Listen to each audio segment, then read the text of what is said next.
Mortimer, Hein? surveille mon four.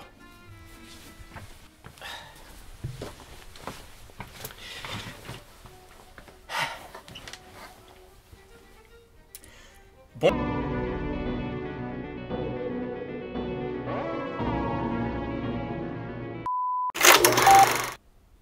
Ah. Bonjour à tous et bienvenue dans Va des Rétros. Aujourd'hui assisté par Mortimer, qui surveille mon four. De quoi? Parlons bien, parlons danois. Ce géant de la race canine réunit courage et bonté. Parlons cinéma danois. Alors, pourquoi parler du cinéma danois? En même temps, pourquoi pas? Enfin, je sais pas, je sais plus. Ok, je reformule. En quoi le cinéma danois se démarque-t-il des autres industries? Eh bien, on peut déjà évoquer le premier grand cinéaste danois, Carl Theodor Dreyer, qui est à l'origine de classiques révolutionnaires du cinéma, et qui était déjà en avance sur son temps, notamment avec ses réalisations comme La Passion de Jeanne d'Arc, sortie en 1928, qui présente Jeanne d'Arc J'aurais jamais deviné. lors de son procès précédant son exécution, et qui a l'audace, pour l'époque, de filmer ses personnages de façon extrêmement intimiste, encadrant principalement les visages et les expressions fortes de Jeanne d'Arc et de ses bourreaux. Il a aussi réalisé Vampire, son innovant film fantastique horrifique qui a fait transition entre cinéma muet et parlant, car le film a été enregistré en français, puis en anglais, puis en allemand, mais utilise encore des codes du muet, comme les panneaux intertitres. Outre les classiques, dans le cinéma danois, il y a à boire et à manger. Les drames poignants de Susanne Bier, les tableaux fascinants de Nicolas Winding Refn, les films provocateurs de Lars von Trier, les œuvres intimistes de Thomas Vinterberg. Les cures d'insomnie de Michael Haneke? Et si je vous parle cinéma danois, je peux aussi vous parler du Dogme 95. Et là, vous allez me dire, qu'est-ce que c'est le Dogme 95? On s'en fout de tout ça. Parle-nous de ton film d'aujourd'hui. Bon, d'accord. Alors, le film d'aujourd'hui... Non, je déconne! Le Dogme 95, instauré par Lars von Trier et Thomas Vinterberg, est un mouvement lancé à Copenhague en 1995, Sans déconner. en rébellion au cinéma anglophone, qui déjà à l'époque accumulait des films à gros budget visuel sans grande profondeur. Ce mouvement a donc entraîné la réalisation de plusieurs films répondant à un vœu de chasteté... non. De chasteté cinématographique. Qui entre autres exige de filmer des images brutes, donc sans artifice ni effets visuels, sans musique rajoutée en post-production, seulement avec de la lumière naturelle, filmé à la main avec de la pellicule 35 mm, un format classique du cinéma, et même de ne pas créditer le réalisateur au générique. En réduisant tous les aspects techniques à un format aussi brut et en effaçant le réalisateur de son film, le Dogme 95 offre aux cinéastes la possibilité de donner naissance à des œuvres profondément sincères et complètement détachées de leur ego d'artiste. Et même le cinéma danois qui ne fait pas partie du Dogme 95 fait parfois encore aujourd'hui honneur à son credo. Aborder des sujets lourds avec justesse et pureté, exceller dans l'empathie et la sensibilité des personnages, donc faire un cinéma humble, beau, puissant. Tout comme le film d'aujourd'hui, qui correspond parfaitement à ce modèle, Adam's Apples.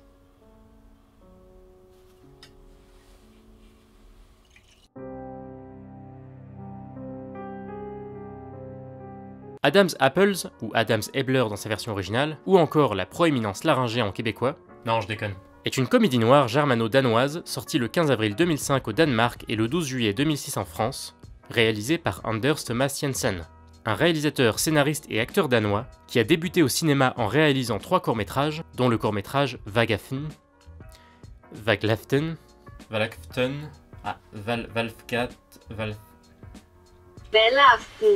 le court-métrage Valfnd aurait pu merde. Le court-métrage Election Night en anglais, qui a gagné l'Oscar du meilleur court-métrage de fiction en 1999, et que je vous conseille de visionner si vous avez 11 minutes à tuer, c'est tout simplement hilarant. Le court-métrage, hilarant. Tuer, c'est pas drôle. Enfin, pas toujours. Sa carrière est principalement scénaristique, car il a travaillé à l'écriture de 54 longs-métrages, dont les excellents films Brothers et After the Wedding, de la très célèbre réalisatrice Susanne Bier. Il réalise son premier film en l'an 2000, Flickering Lights ou Lumière dansante en français, dans lequel une troupe de gangsters tente d'ouvrir un restaurant en pleine campagne. Il réalise 3 ans plus tard Les Bouchers Verts, une comédie noire franchement désopilante avec... des bouchers verts. Non, vraiment? Son dernier film en date, Men and Chicken, explore en mêlant drame et humour les thèmes tels que la famille, la vie à la campagne, et bien sûr, la zoophilie. Tout ce que j'aime. Anders Thomas Jensen est un maître de la comédie noire dramatique, qui a de l'audace dans ses sujets et de comment les aborder. Son cinéma est parfois cru, mais jamais gratuit, ni vulgaire.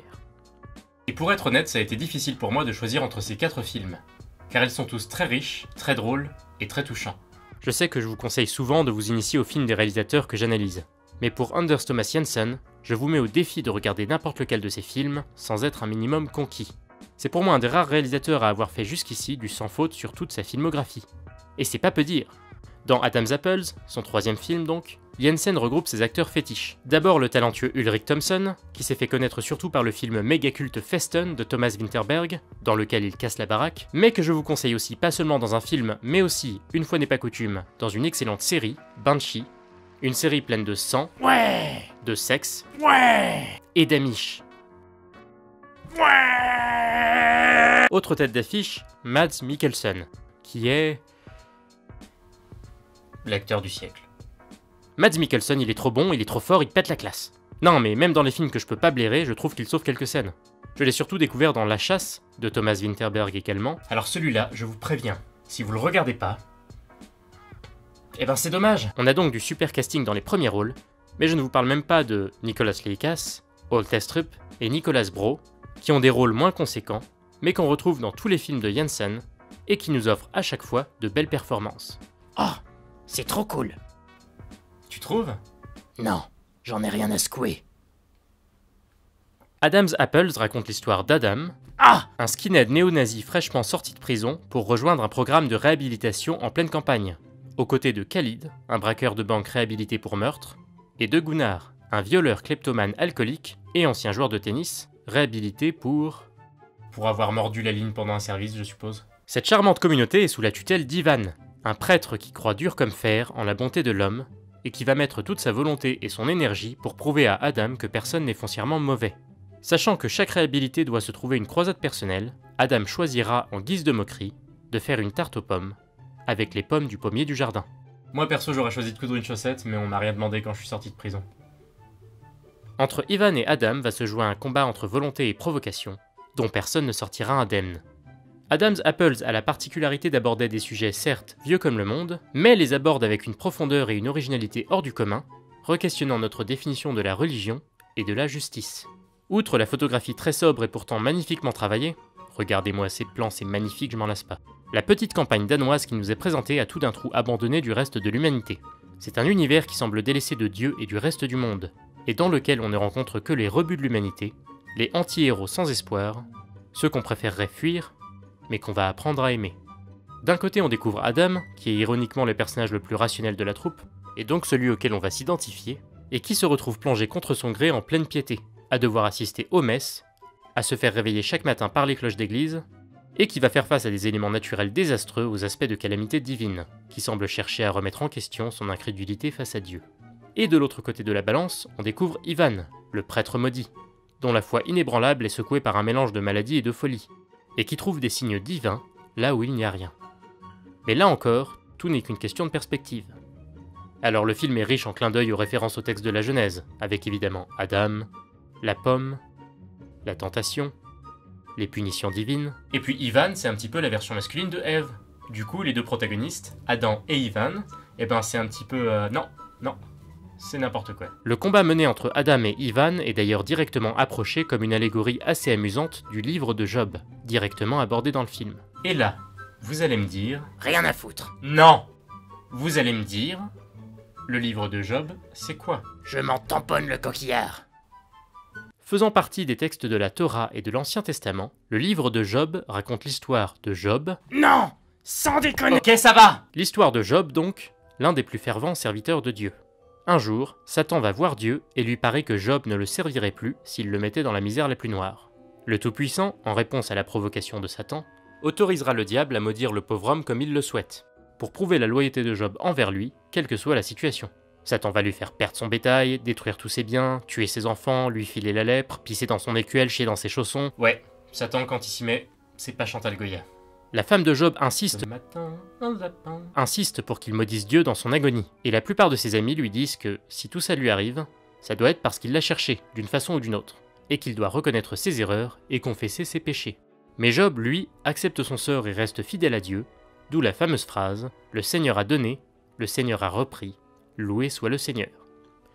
Et je vous raconte pas la fin pour pas spoiler. Oui, je fais ça aussi pour les textes bibliques. Et si je vous parle de tout ça, je me dois de vous recommander A Serious Man, réalisé par les légendaires frères Cohen. Une autre comédie noire surprenante et considérée comme beaucoup comme une réécriture moderne du livre de Job. Et pour ceux qui ne connaissent pas le livre de Job, et qui... comment dire? Bah, ceux qui s'en foutent. Enfin, je vous en voudrais pas, hein. Enfin, pas trop. Et ben, regardez-le quand même. C'est un super film des Cohen et une belle satire sociale assez touchante. Mais une de mes réécritures préférées du livre de Job se trouve dans... Ah, vous devinerez jamais. Dans l'épisode 8 de la saison 8 des Simpsons, après le passage d'un gigantesque ouragan, Ned Flanders, l'habitant le plus fervent de Springfield, est le seul à retrouver sa maison en ruine et à perdre tous ses biens, ne croyant pas aux assurances. Malgré son optimisme, les malheurs qui s'accumulent autour de lui fracturent peu à peu sa dévotion, ainsi que sa santé mentale, pour laisser ressurgir des secrets enfouis de son passé. Je voudrais me faire interner. Très bien. Je vous conduis à votre chambre ou vous préférez y être conduit en traînant les pieds et en hurlant? Oh, en traînant les pieds et en hurlant. Comme vous voulez. C'est super intéressant quand on y pense, car le récit de Job s'apparente très directement à l'optimisme forcené d'Ivan. Pour certains, c'est ce qui le sauve lui et ses protégés. Pour d'autres, c'est ce qui va le mener à sa perte, et qui va entraîner dans sa chute ceux qui suivent son chemin de prière. Mais alors, dans tout ça, c'est quoi la grande problématique du film? Mortimer, une idée? Sur la question de la religion, le film n'est ni prêcheur, ni dénonciateur, même si on se demande d'Adam et d'Ivan, lequel des deux est le plus dérangé. La question du film repose plutôt sur une redéfinition de notre vision du monde, et nous pousse à l'adopter sous les angles les plus inattendus. Ivan défend l'idée que pour chaque pécheur, il y a un chemin de rédemption différent. Et pour beaucoup d'entre nous, re-questionner nos vérités peut être terrifiant, car on a souvent peur d'avoir tort, et en conséquence, de se maudire de nos erreurs. Alors qu'au fond, le film nous montre que prendre les mauvaises décisions, c'est parfois notre seul moyen d'avancer. On est tous des êtres imparfaits, et se tromper dans nos choix et nos idées est en fait profondément nécessaire et humain. Même si Adam's Apples a des allures de film mystique, il n'en reste pas moins profondément humaniste, et de ce fait, universel. Bonne soirée, et bonne séance. Ah! Merci Mortimer.